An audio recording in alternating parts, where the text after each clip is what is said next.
Questions कराऊंगा। चलिए, जैसे कि पहला सवाल, मान लीजिए ये एक हेमिस्फेरिकल सरफेस है। कैसी है ये?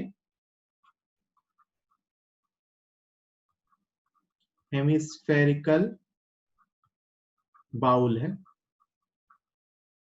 इसकी रेडियस आर है। हेमिस्फेरिकल बाउल है जिसकी रेडियस आर है, और आपसे जो इलेक्ट्रिक फील्ड दी गई है वो यूनिफॉर्म है ना।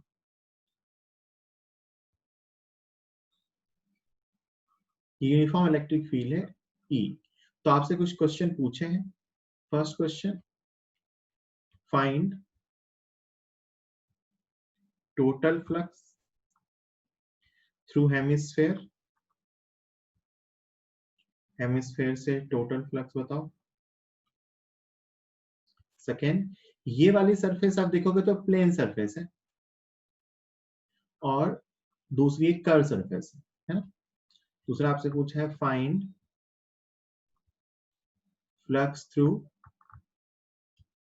प्लेन सरफेस, और तीसरा आपसे पूछा है find flux through curve surface, है ना। तो ये क्वेश्चन मैं ही बता रहा हूं, सुन लो, वैसे आपको आता होगा, सिंपल सा है, सुन लो ध्यान से। सबसे पहले यूनिफॉर्म इलेक्ट्रिक फील्ड में है, आप कहो कि जितनी फील्ड लाइन एंटर कर रही हैं उतनी ही फील्ड लाइन बाहर जा रही है, तो टोटल फ्लक्स क्या होगा? जीरो। टोटल फ्लक्स क्या होगा? जीरो। ऐसे भी सोच सकते हो या ऐसे भी ध्यान रख सकते हो, अगर कोई सोर्स बाहर है तो उसके कारण एक क्लोज सरफेस से फ्लक्स क्या आता है? जीरो। जितनी फील्ड लाइन एंटर हो रही है उतनी फील्ड लाइन बाहर जा रही है, क्लोज सरफेस है ना, 3D। अब कहते हैं find the flux through the plane surface. अब ध्यान से देखना, ये रहा आपका प्लेन सरफेस, है ना। ये प्लेन सरफेस है तो इसका एरिया वेक्टर बाहर आएगा, है ना, और इलेक्ट्रिक फील्ड इस तरफ है, ठीक। तो इसके लिए ई वेक्टर और एरिया वेक्टर एंटी पैरेलल है, तो इसके थ्रू फ्लक्स कितना आएगा? फ्लक्स थ्रू प्लेन सरफेस ये आएगा बेटा minus E into pi r square. E dot A cos theta आएगा, जहां थीटा कितना है? 180 डिग्री, तो minus E into pi r square. तो प्लेन सरफेस से फ्लक्स कितना आया? Minus E into pi r square. Minus का साइन क्यों आया? क्योंकि इलेक्ट्रिक फील्ड वेक्टर और एरिया वेक्टर एक दूसरे के एंटी पैरेलल, ठीक है, और एरिया का मैग्नीट्यूड तो अपन जानते हैं। अब अगला क्वेश्चन हमसे पूछा गया, एक्चुअली थर्ड क्वेश्चन इंपॉर्टेंट है, find flux through the curve surface. Curve surface से फ्लक्स बताने के दो तरीके हैं। पहला पहला मेथड, मेथड वन, जिसमें आप ऐसा लिख सकते हो कि टोटल फ्लक्स, जो भी टोटल फ्लक्स होगा, that will be equal to flux through the plane surface plus flux through the curve surface. यही होगा भाई, जो टोटल फ्लक्स है that is the sum of flux through the plane surface plus flux through the curve surface. Total flux is zero.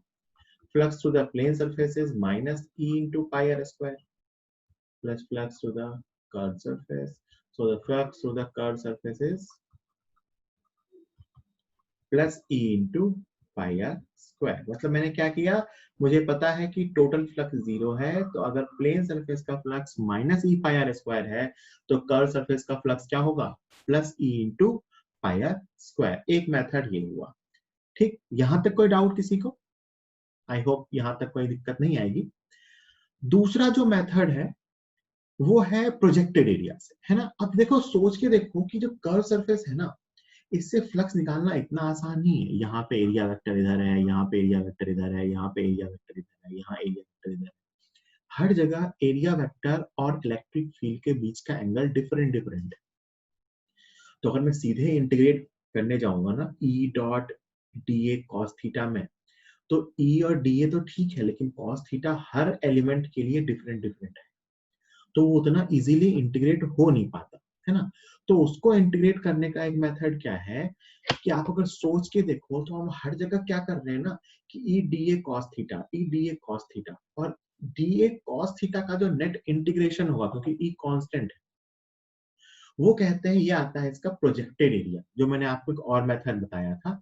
तो जो method two है, method two, उसमें अपन क्या लिखते हैं कि flux through the curve surface, किसी भी कर्व सरफेस का flux equal to electric field जो अपनी यूनिफॉर्म इलेक्ट्रिक फील्ड थी मल्टीप्लाइड बाय प्रोजेक्टेड एरिया। अब आप जरा सोच के देखो कि अगर मैं इस हेमिस्फेयर को या इस कर्व सरफेस को प्रोजेक्ट करूं इलेक्ट्रिक फील्ड के लॉन्ग, तो क्या बनेगा? सामने एक सर्कल ही तो बनेगा। सामने क्या बनेगा? एक डिस्क टाइप की बनेगी, सर्कल बनेगा।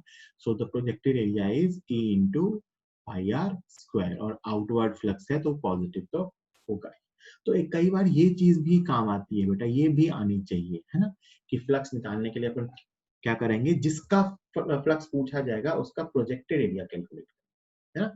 किसी भी कर्व का, प्लेन में तो दिक्कत ही नहीं आती है, E इंटू ए से निकाल लेते हैं। कर्व सरफेस के लिए या तो प्रोजेक्टेड एरिया के मेथड से आ जाएगा, या कई बार ये चीज भी काम आती है, टोटल फ्लक्स अपने को पता होता है, एक सरफेस से पता हो तो अपन दूसरे सरफेस से बता सकते हैं। ठीक है, इसको नोट कीजिए और किसी को कोई डाउट है तो पूछ सकते हैं।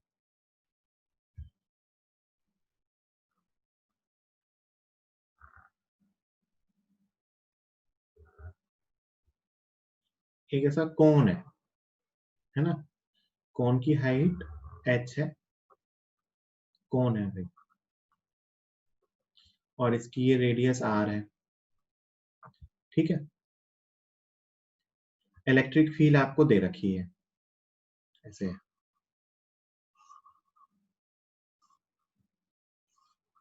इलेक्ट्रिक फील्ड E है।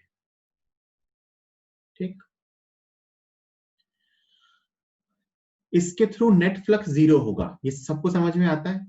इस कोन के थ्रू नेट फ्लक्स भी जीरो होगा, ये बात सबको समझ में आती है ना। नेट फ्लक्स जीरो होगा क्योंकि जितनी फील्ड लाइन एंटर हो रही है उतनी फील्ड लाइन बाहर जा रही है, तो नेट फ्लक्स क्या आएगा? जीरो। तो अपन नेट फ्लक्स की बात ही नहीं कर रहे, तो आपसे पूछा है find find flux due to entering electric field lines. जो इलेक्ट्रिक फील्ड लाइंस एंटर हो रही हैं उनके कारण फ्लक्स क्या, क्या पूछा है? Find flux due to entering electric field lines, ये आपको बताना। ठीक है, बताइए जरा सब लोग, और चैट बॉक्स में लिख के आंसर बताइए। ठीक है, क्या बताया मैंने कि अगर इस कोन को प्रोजेक्ट किया जाए तो वो क्या बनेगा? एक ट्रायंगल जिसका बेस 2r होगा और हाइट h होगी, है ना। और क्योंकि मुझसे एंटरिंग फ्लक्स पूछा गया है तो एंटरिंग फ्लक्स नेगेटिव होता है, so the flux will be minus E into projected area. Projected area is half into 2r into h. जल्दी से इसको लिखिए, कोई डाउट है तो पूछ लीजिए। अगला क्वेश्चन, सेम वही कौन ही है बेटा,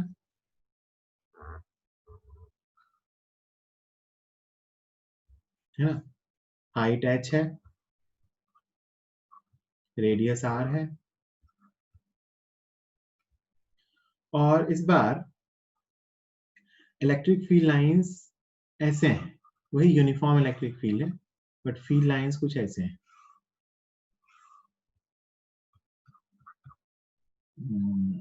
ऐसा मान लो कि इसके साथ थीटा एंगल पे है, ये जो अगर हॉरिजॉन्टल लाइन होती तो इसके साथ थीटा एंगल पे है। सेम क्वेश्चन पूछा गया है, find total flux, find total नहीं, find flux through due to, sorry find flux due to entering field lines, entering field lines.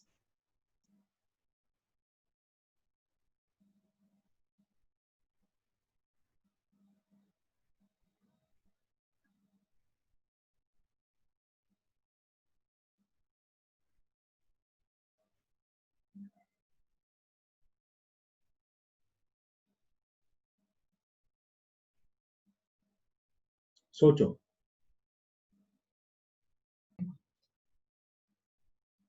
देखना ध्यान से, फील्ड लाइन के कंपोनेंट कर लो।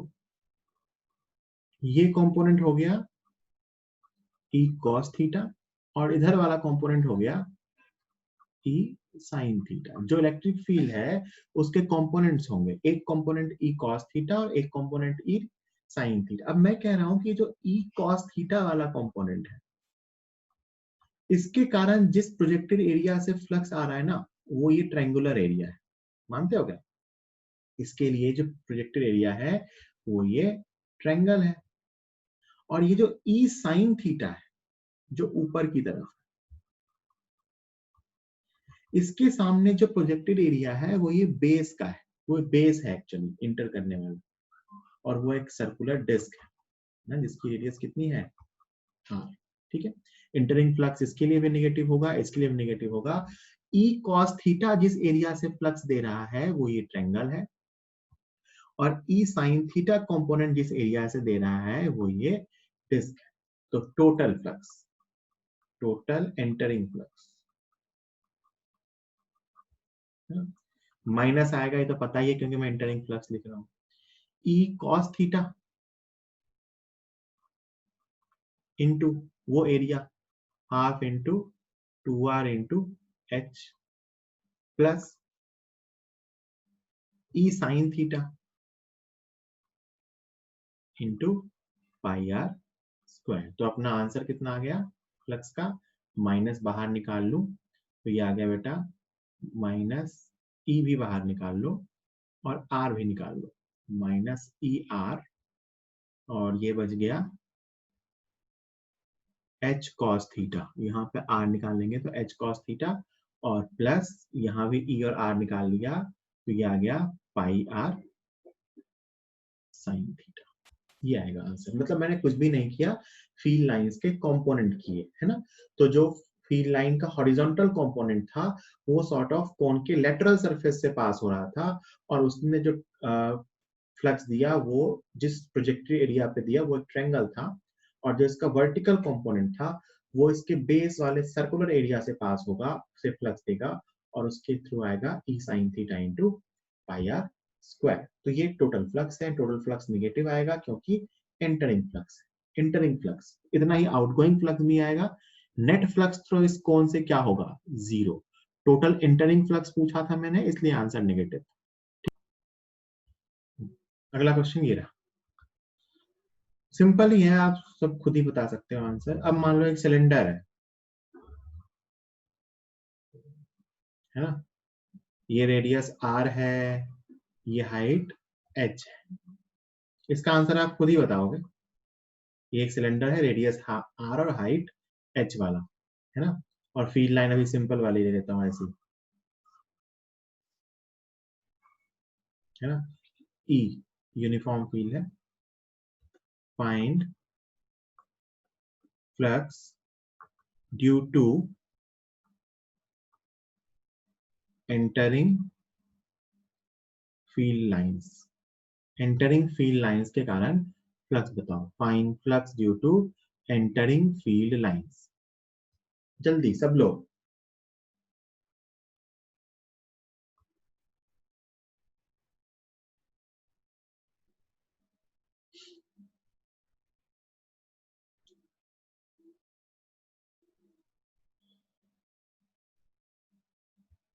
साइन के साथ देना है आंसर, है ना, दिया भी है लोगों ने साइन के साथ आंसर।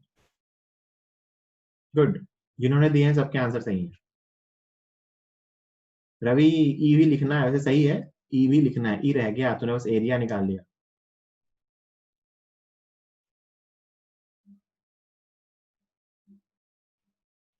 सही है।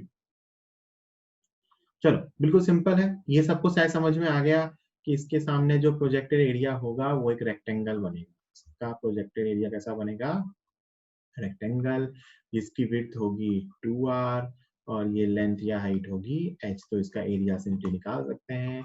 सो इंटरिंग फ्लक्स का आंसर आएगा माइनस साइन के साथ e into projected area 2r into h, minus 2er h। ठीक, जल्दी लिखिए 10 सेकेंड में, फिर आगे चलेंगे।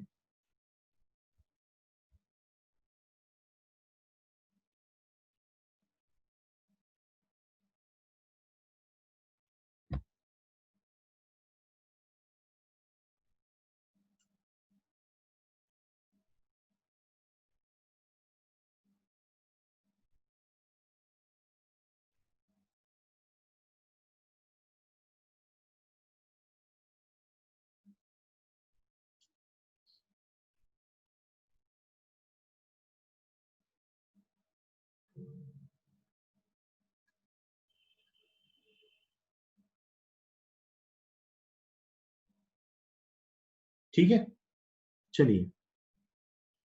अच्छा, एक ऐसे ही क्वेश्चन पूछ रहा हूँ, है ना, बताना मुझे कि इलेक्ट्रिक फील्ड लाइन ऐसे है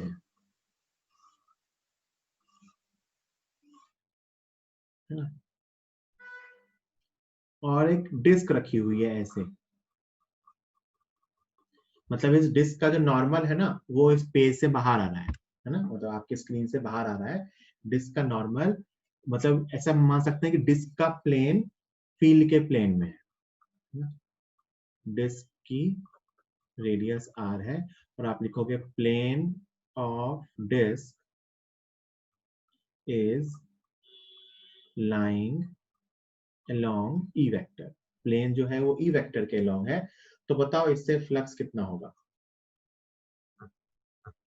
find flux through the disc, disc से फ्लक्स कितना होगा, जीरो, कितना होगा, जीरो। सबको समझ में आता है क्या, आंसर क्या है इसका, जीरो। क्यों हुआ आंसर जीरो, क्योंकि कोई भी फील्ड लाइन इस डिस्क को क्रॉस करके जा ही नहीं रही है, जब तक फील्ड लाइन इसको क्रॉस करके नहीं जाएगी तब तक उसका फ्लक्स नहीं आएगा, तो इसका आंसर क्या है, जीरो। अगर फील्ड लाइन इस डिस्क को क्रॉस करके नहीं जा रही हैं तो उस फील्ड लाइन का फ्लक्स क्या आएगा, जीरो। पक्के से, जल्दी लिख लीजिए, 10 सेकेंड दे रहा हूं लिखने के लिए।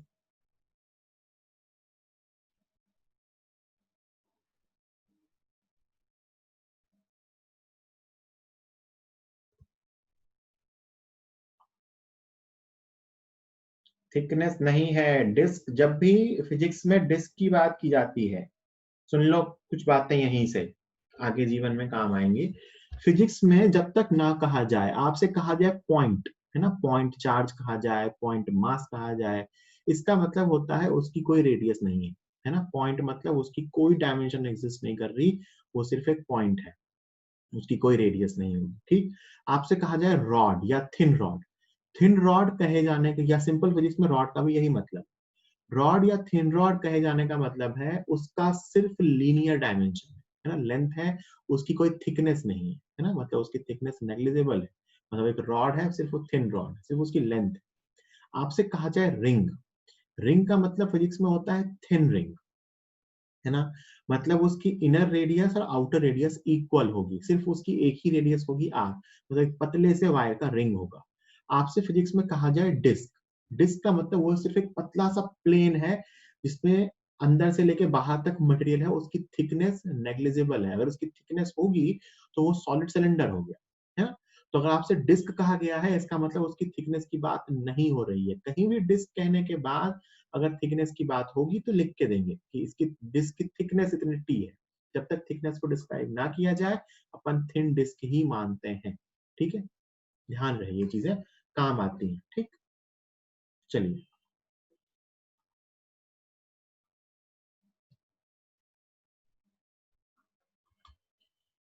अगला क्वेश्चन, अच्छा क्वेश्चन क्या, कर पाओगे, देखते हैं, चलो।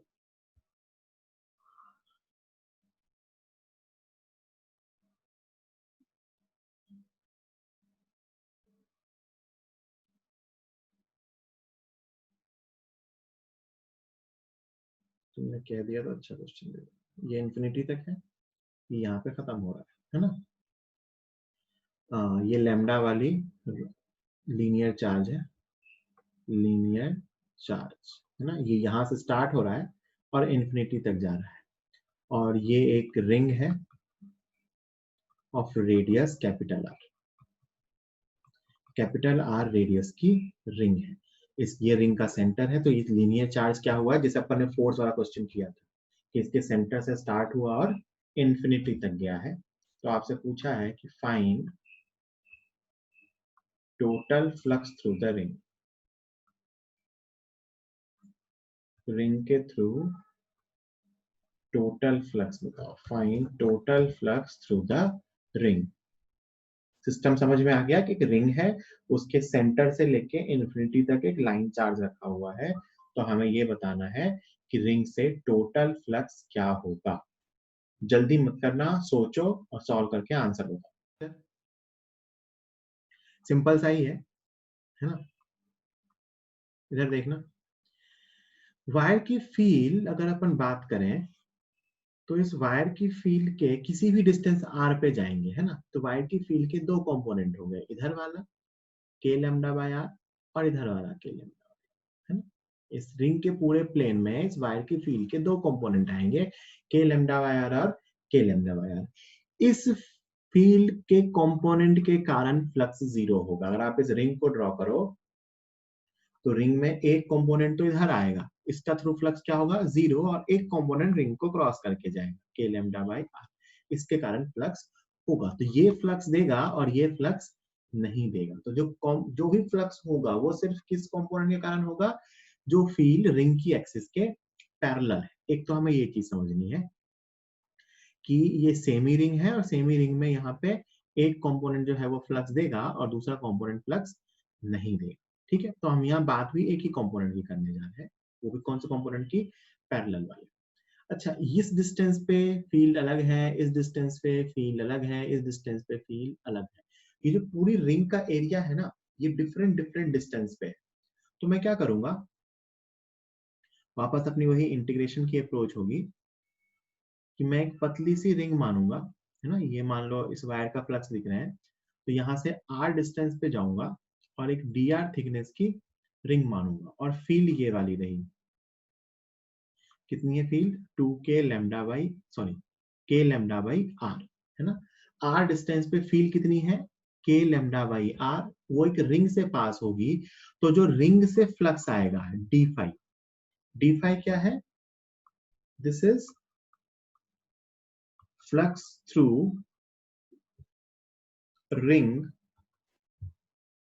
of radius r and width बहुत ही कम है ना, नेग्लिजिबल विड्थ dr, तो equal to field into area. Field कितना, k lambda by r, into area कितना, 2 पाई r dr। उस रिंग के स्ट्रिप का एरिया कितना, 2 पाई r इंटू dr। ये r से r कैंसिल हो गया, है ना। और जब आप नेट फ्लक्स निकालोगे तो वो आएगा इंटीग्रेशन ऑफ d फाई। इसको आप इंटीग्रेट करोगे तो देखो k लैम्डा पाई, ये तो बाहर आ गया, ये बचेगा integration of dr। Integration of dr is capital R, so the answer is 2k lambda pi r। Answer by chance बहुत से लोगों का सही आ गया, बट मेथड शायद गलत था। इसको एप्सिलॉन की टर्म में लिखते हैं कई बार, तो 2 into 1/4 pi epsilon naught lambda pi r, ये पाई से पाई कैंसिल हो गया, 2 से 2 कैंसिल हो गया, so it is lambda r upon 2 epsilon. कितनी आई field, lambda r upon flux, lambda r upon 2 epsilon. यहाँ समझने वाली बात क्या थी कि उस वायर की फील्ड के दो कंपोनेंट होंगे। एक कंपोनेंट जो है वो इस रिंग को क्रॉस करके जाएगा, है ना, जो रिंग की एक्सिस के लॉन्ग है, और दूसरा जो रिंग की रेडियस के लॉन्ग है उसका फ्लक्स जीरो होगा। जो रेडियल फील्ड है उसका रिंग से फ्लक्स क्या होगा, जीरो। सिर्फ एक्सियल फील्ड का फ्लक्स होगा। तो रेडियल फील्ड का फ्लक्स कैलकुलेट करने की जरूरत ही नहीं है, मैंने एक्सियल फील्ड का फ्लक्स कैलकुलेट किया। एक्सियल फील्ड जो वायर प्रोड्यूस कर रहा है वो वेरिएबल है r डिस्टेंस पे, तो मैंने एक जनरल r पे जाके dr की एक रिंग मानी, उसके थ्रू फ्लक्स लिखा और उस फ्लक्स को इंटीग्रेट कर लिया। आंसर आ गया अपना 2k लैम्डा पाई r, या lambda r upon 2 epsilon not. जल्दी लिखिए, क्या करते हैं ना, आगे चलते हैं गॉस लॉ के टॉपिक पे, फिर वहां से अपन चीजों को और रिलेट करेंगे। फ्लक्स और गॉस लॉ एक्चुअली एक कंप्लीट टॉपिक है, तो अभी मैंने आपको सिर्फ एक पार्ट पढ़ाया उसका, फ्लक्स वाला। अपन गॉस लॉ पे जाते हैं। सबसे पहले गॉस थ्योरम या गॉस लॉ क्या है ये जान लेते हैं। गॉस लॉ, ठीक है, क्या कहता है गॉस लॉ, कि integration E dot ds and that to closed surface integration is equal to Q enclosed upon epsilon naught. This is the mathematical form of Gauss law. ये क्या कहता है, ध्यान से सुनना। सबसे पहले तो ये E ds लिखा हुआ है, E dot ds, इसका मतलब ये फ्लक्स है। डीएस मतलब जैसे डीए था ना, बहुत जगहों पे उसको डीएस भी लिखते हैं। DS is area vector, DS is area vector close surface पे। ये फ्लक्स लिखा हुआ है, ई डॉट डीएस क्या लिखा हुआ है, फ्लक्स, लेकिन वो डीएस के साथ है मतलब छोटा सा। फिर उसको इंटीग्रेट किया और ये गोला लगा है, गोला लगा है इसका मतलब लिखा हुआ है क्लोज्ड सरफेस इंटीग्रेशन। क्या लिखा है ये, क्लोज्ड सरफेस इंटीग्रेशन। और इस दोनों बातों को मिला दूं तो इसका मतलब लिखा हुआ है total flux through a closed surface. तो जो लेफ्ट हैंड साइड में चीज लिखी हुई है वो लिखी हुई है total flux through a closed surface. E dot DS ये क्या है, एक छोटे से डीएस एलिमेंट से फ्लक्स, उसका मैंने पूरे सरफेस पे क्लोज सरफेस इंटीग्रेशन किया तो आया पूरे सरफेस एरिया से फ्लक्स। तो total flux through a close surface it is equal to, नीचे तो एप्सिलॉन नॉट है, एप्सिलॉन नॉट टाइम्स ये क्यू इनक्लोज है, charge enclosed by the boundary of closed surface ना। मतलब किसी भी क्लोज सरफेस से जो टोटल फ्लक्स होता है वो किसके इक्वल होता है, charge enclose by the boundary of surface divided by epsilon naught, है ना। This is the total flux through any close surface. एक चीज का ध्यान रखना, है ना, मैं यहीं पे आपको वो चीज ओपन करके बता रहा हूँ, ध्यान से सुनना मेरी बात। बहुत लोगों को इसमें डाउट रहता है, मैं बता रहा हूँ, है ना। ये फ्लक्स सिर्फ किस, ये एक्सप्रेशन क्या कह रहा है कि किसी भी क्लोज सरफेस से फ्लक्स सिर्फ उसके अंदर रखे चार्ज की वजह से होता है, नेट फ्लक्स। याद है क्या, ये मैंने नेक्स्ट टर्म पे डिस्कस भी, लास्ट टर्म पे डिस्कस भी किया था कि बाहर वाले सोर्स का फ्लक्स तो हमेशा क्या आएगा, जीरो। ये ई क्या है, electric field due to all sources, सभी सोर्सेस की वजह से। ऑल सोर्सेस मतलब inside as well as outside.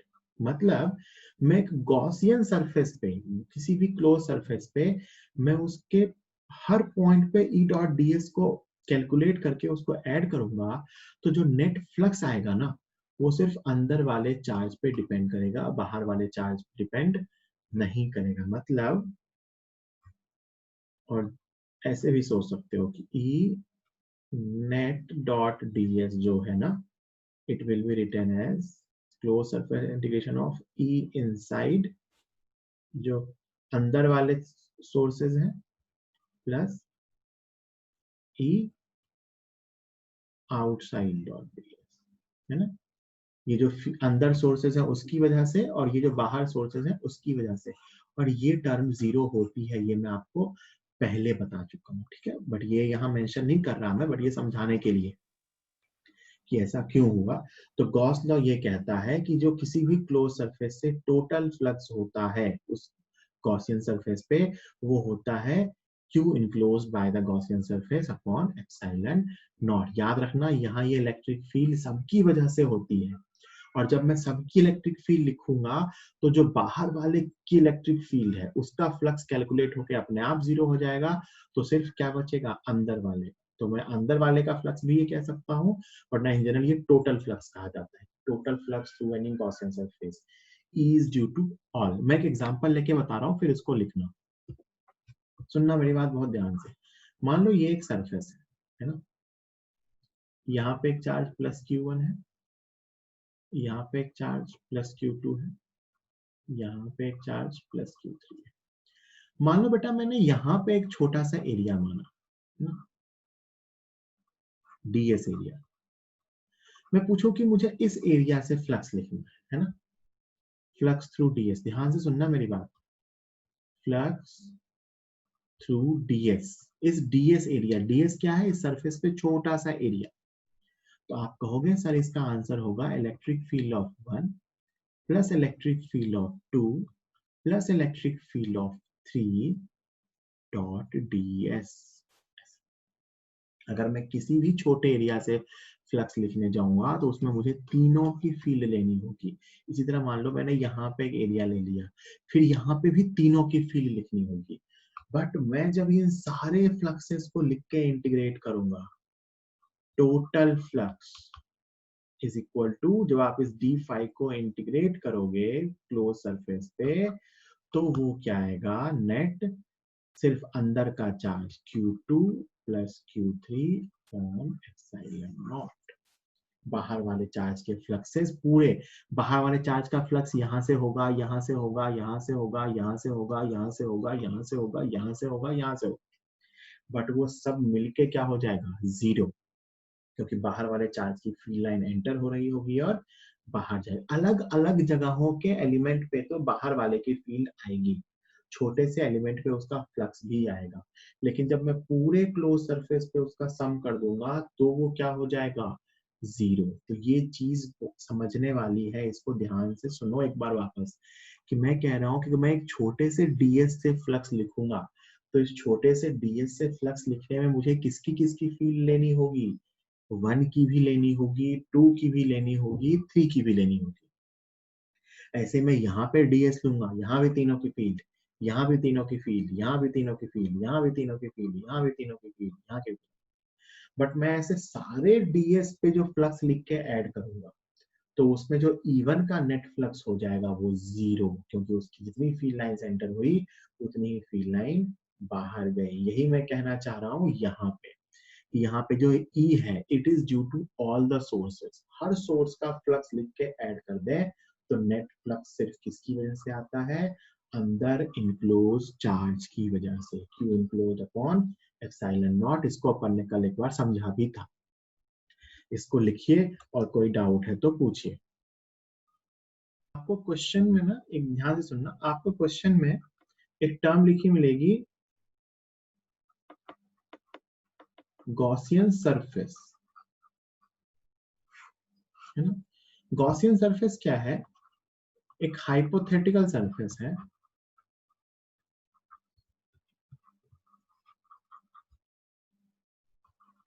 For application of Gauss law. Gauss law के एप्लीकेशन के लिए माना गया एक हाइपोथेटिकल सरफेस है।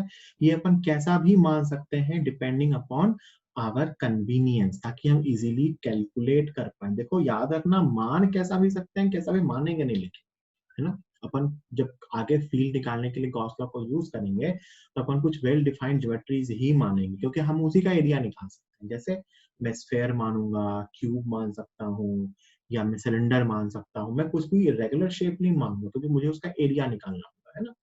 तो ये चीज hypothetical surface for the application of Gauss law, Gauss law के एप्लीकेशन के लिए हाइपोथेटिकल सरफेस मानी गई है।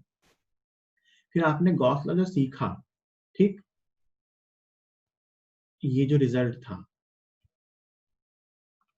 E dot ds equal to Q enclosed upon epsilon naught, ये कहता है कि total flux through any Gaussian surface, Gaussian surface क्या हो गया, जिसको मान के अपन गॉस लॉ लगाएंगे, Gaussian surface, total flux through any Gaussian surface will depend only on net charge inside the surface। Surface के अंदर नेट चार्ज कितना है सिर्फ इस पे डिपेंड करेगा। इसका मतलब किस पे डिपेंड नहीं करेगा, डज नॉट डिपेंड, किस पे डिपेंड नहीं करेगा। ध्यान से सुनना, जो जो टर्म इस पे नहीं है उन पे डिपेंड नहीं करेगा। किन पे, shape, size and geometry of Gaussian surface, Gaussian surface की शेप, साइज और ज्योमेट्री पे डिपेंड नहीं करेगा। डिस्ट्रीब्यूशन और location of charge inside surface, total flux किस पे डिपेंड नहीं करता है? Shape, size and geometry of Gaussian surface. Gaussian surface की ज्योमेट्री, शेप, साइज कैसे भी मान लो, फ्लक्स उतना ही आएगा, डिस्ट्रीब्यूशन पे भी डिपेंड नहीं करेगा। मैं एग्जांपल लेके समझाता हूँ। जैसे मान लो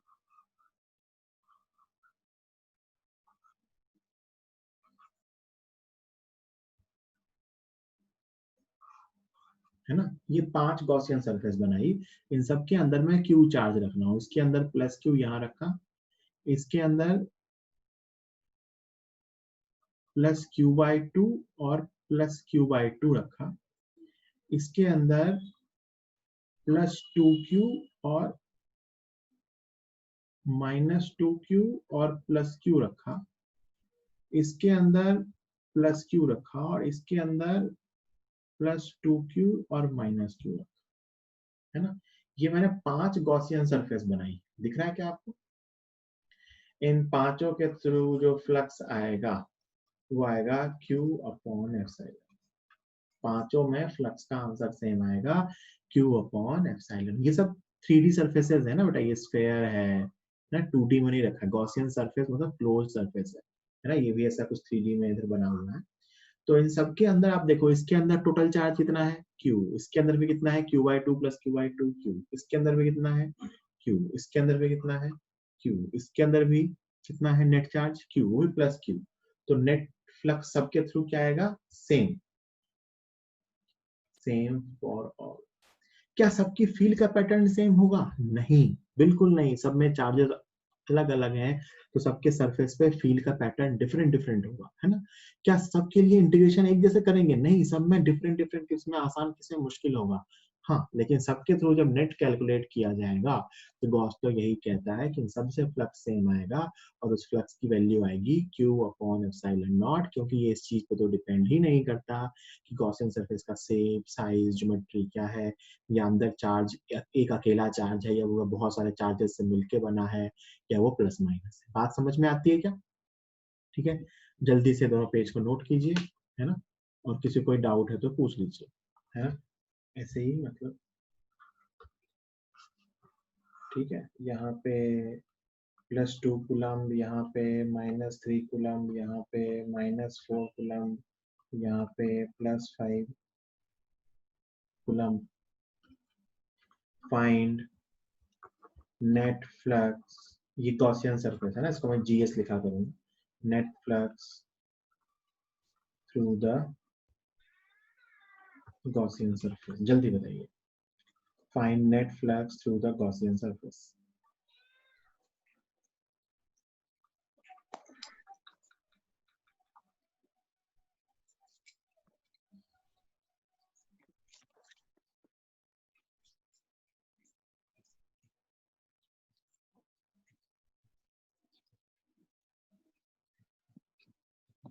आगे क्या सबका आंसर? हाँ, तो नेट फ्लक्स अपन जानते हैं गॉस लॉ से, ये क्या होता है? हाँ समझ गया मैं, वो जो ई लिख रहे हैं वो एप्सिलॉन नॉट है। नेट फ्लक्स इक्वल टू अंदर का total charge upon epsilon not. अंदर का चार्ज देखो क्या है, +2 और -3, तो कितना हो गया? -1 अपॉन एप्सिलॉन। आंसर क्या आया? -1 अपॉन एप्सिलॉन नॉट। अब एक चीज ध्यान रखेंगे, है ना, इसकी यूनिट वगैरह तो अपन जानते हैं, न्यूटन पर कूलम इनटू मीटर स्क्वायर। कई बार इसकी वैल्यू कैलकुलेट करने को आ जाती है, और अपने को पता है कि 1/4π की वैल्यू कितनी होती है?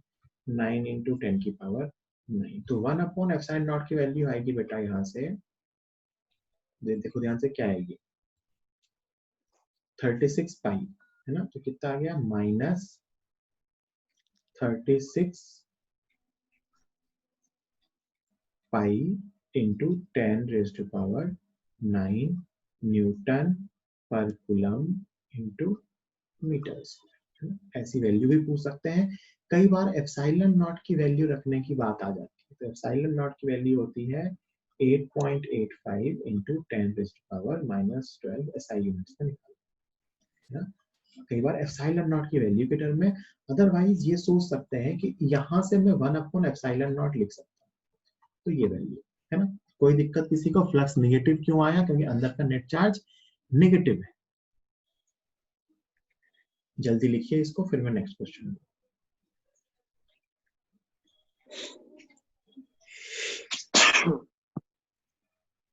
किसी का माइक ऑन है, ऑफ कर लीजिए।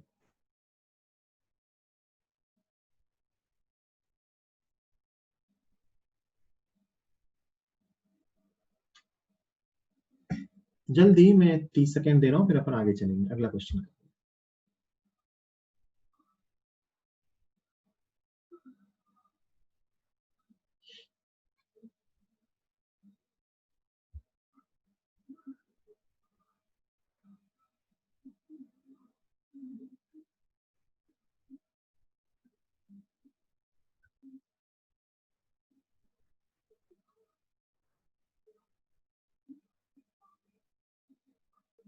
ठीक है, चलो अगला क्वेश्चन। तुम्हें बताना है, एक लॉन्ग वायर है ना, इसकी चार्ज डेंसिटी लेमडा है, प्लस लेमडा है ना। इसकी चार्ज डेंसिटी क्या है, प्लस लेमडा। इसके चारों तरफ मैंने क्या किया, इसको इनक्लोज करता हुआ एक गॉसियन सरफेस बनाया। गॉसियन सिलेंडर है ये, है ना, जिसकी ये हाइट h है और ये रेडियस r है ना। ये क्या है, सिलेंड्रिकल गॉसियन सरफेस, इसकी हाइट h है और रेडियस r है। फाइंड फ्लक्स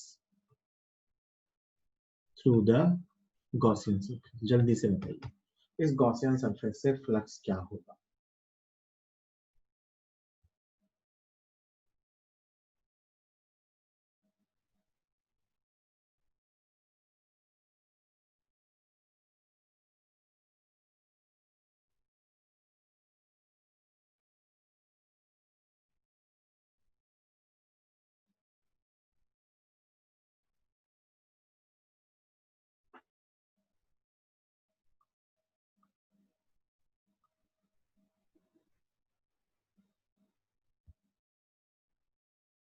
जल्दी।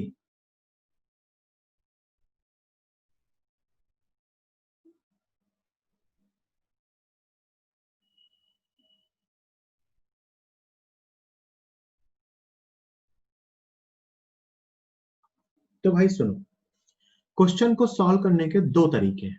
पहला, आप गॉस लॉ यूज ना करो, सीधा फ्लक्स निकालो। क्या आपको इस वायर की फील्ड यहां से r डिस्टेंस पे लिखनी आती है ना।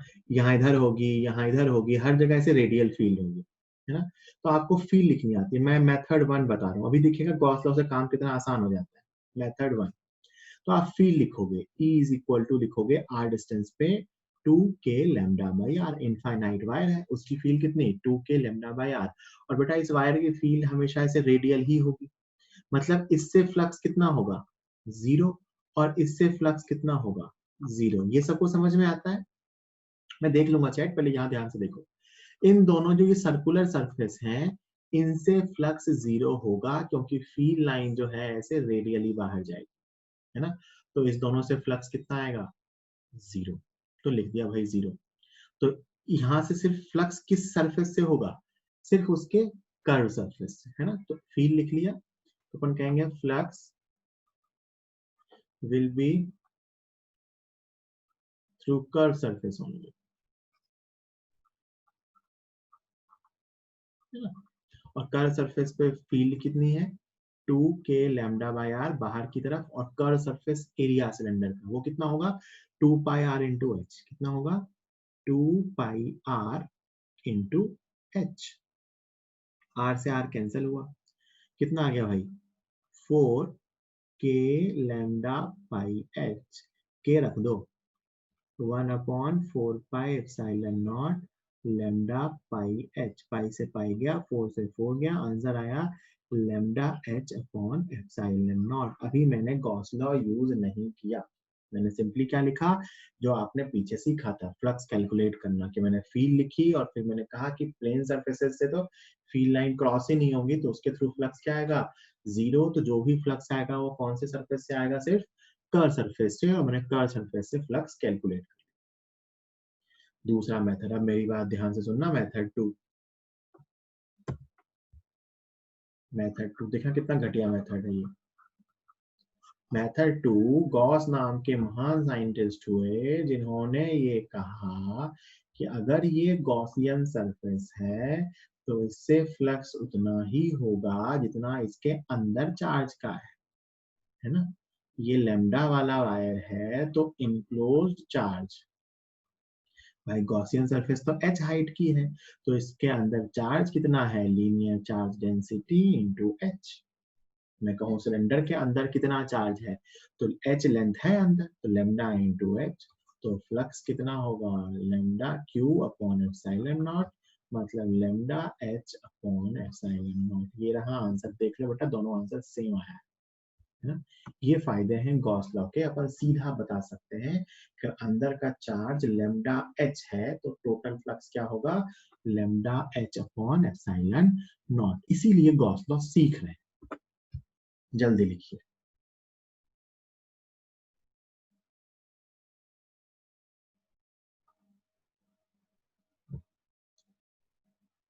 सही था स्नेहल आपका आंसर। चलिए अगला क्वेश्चन, ये आपको बताना है।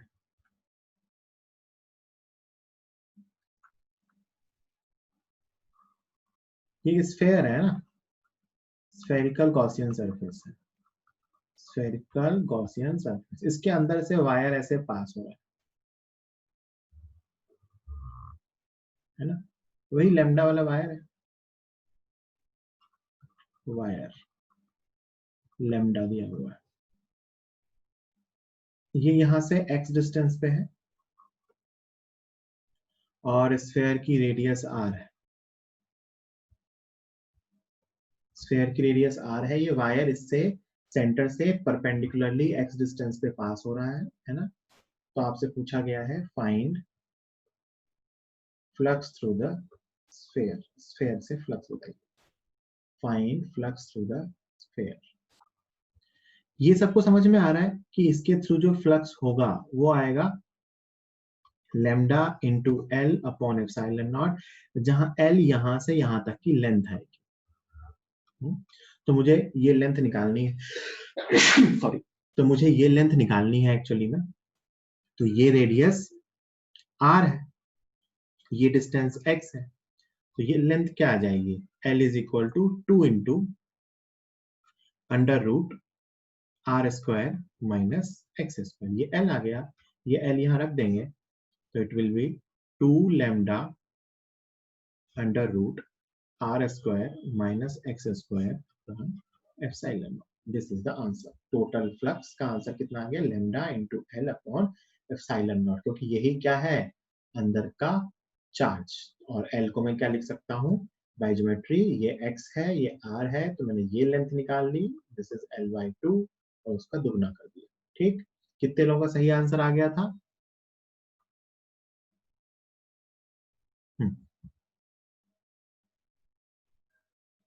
गुड, ठीक है, आई थिंक यहां तक कोई डाउट नहीं है। चलिए अगला question,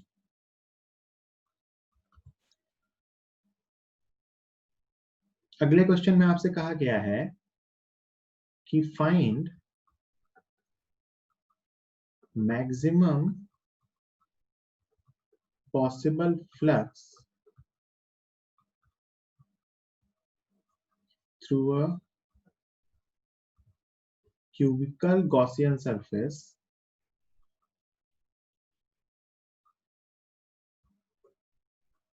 of side L. Find maximum possible flux through a cubical Gaussian surface of side L when a thin linear charge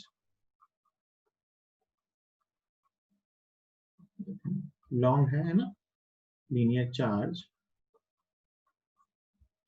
is passed through it, yeah, is passing through it, is passing through it, है ना। मतलब एक cube है जिसकी side L है, उसके लिए एक लॉन्ग लीनियर चार्ज जिसके लिए चार्ज डेंसिटी लेम्डा है, इसको पास करा के मैक्सिमम कितना फ्लक्स हो सकता है बताओ भाई।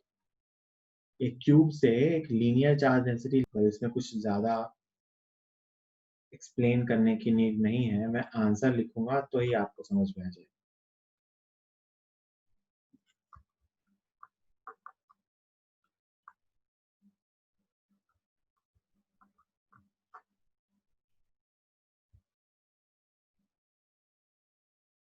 गुड सौम्या, सही था आपका आंसर। सबको समझ में आ गया कि कुछ एक्सप्लेन करूं?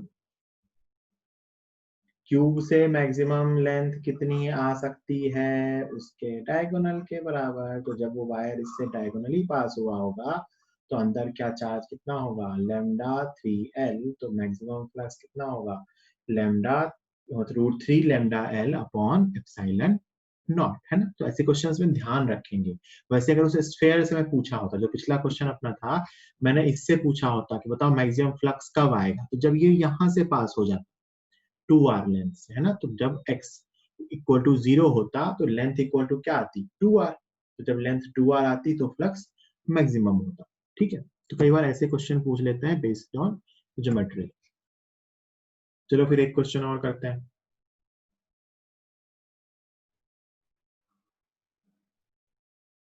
ये एक चार्ज्ड रिंग है। क्या है? Charged ring. इसका टोटल चार्ज q है और रेडियस r है। ठीक है, एक चार्ज रिंग है जिसका टोटल चार्ज q है और रेडियस r है। तो ये लाल वाली जो बनाई है वो चार्ज रिंग है। और ये गॉसियन सरफेस है। गॉसियन सरफेस, ये एक स्फेयर है ऑफ रेडियस कैपिटल आर, है ना? मतलब आर रेडियस की रिंग है और आर रेडियस का स्फेयर भी है, और ये जो है ना, ये इसके सेंटर से पास हो रहा है ना? मतलब वो जो गॉसियन सरफेस है वो रिंग के सेंटर से पास हो रहा है। तो आपसे पूछा गया है find flux through Gaussian surface. Gaussian surface से फ्लक्स बताइए।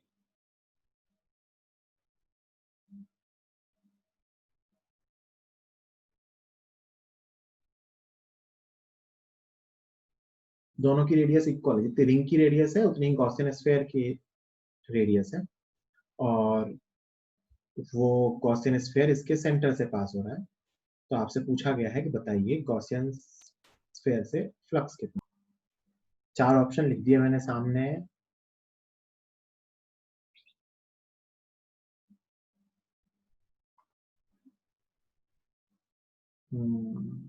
गुड।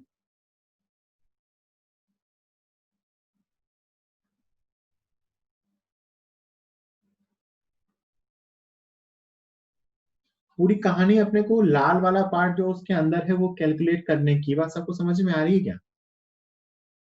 पूरी कहानी वो जो रेड वाला पार्ट गॉसियन सरफेस के अंदर है ना, वो कैलकुलेट करने की। हाँ, सही है आंसर। अच्छा, वैसे ना डायग्राम देख के भी लग रहा है कि मतलब वैसे ए और सी में डाउट हो सकता है। ठीक है, तो देख लेते हैं। मतलब पूरी कहानी जो मुझे समझ में आ रही है ना,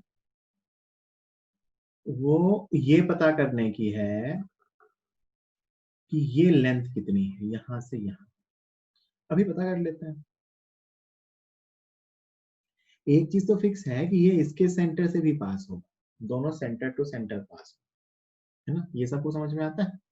ये उसके सेंटर से पास होगा तो ये उसके सेंटर से भी पास होगा।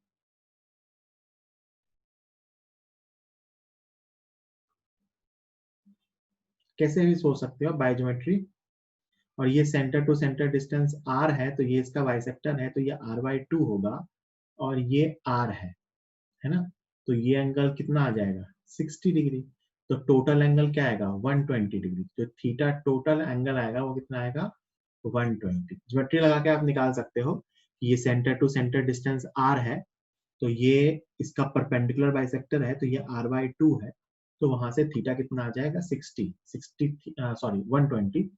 पूरा एंगल मतलब वो जो आर्क बना ना, उस आर्क का एंगल कितना है यहाँ से? 120 मतलब 1/3 ऑफ रिंग। रिंग का 1/3 है, तो यहाँ से आंसर कितना आ गया अपना? रिंग का 1/3 मतलब चार्ज का भी 1/3, तो Q अपॉन 3 तो ऐसे कई बार ज्योमेट्री लगा के हो जाती है। ठीक है, आज का लेक्चर अपन यही एंड करते हैं। नेक्स्ट डे के लेक्चर में मैं आपसे कुछ फिक्स टाइप के क्वेश्चंस कराऊंगा, जिसमें एक क्यूब के अंदर चार्ज को डिफरेंट डिफरेंट लोकेशंस पे रखा जाता है और उसके थ्रू फ्लक्स पूछा जाता है। स्टैंडर्ड टाइप के क्वेश्चंस है, अपन वही करेंगे। ठीक है, और फिर आगे कुछ और फ्लक्स के बारे में बातें करेंगे और कुछ डेरिवेशंस करेंगे। ठीक।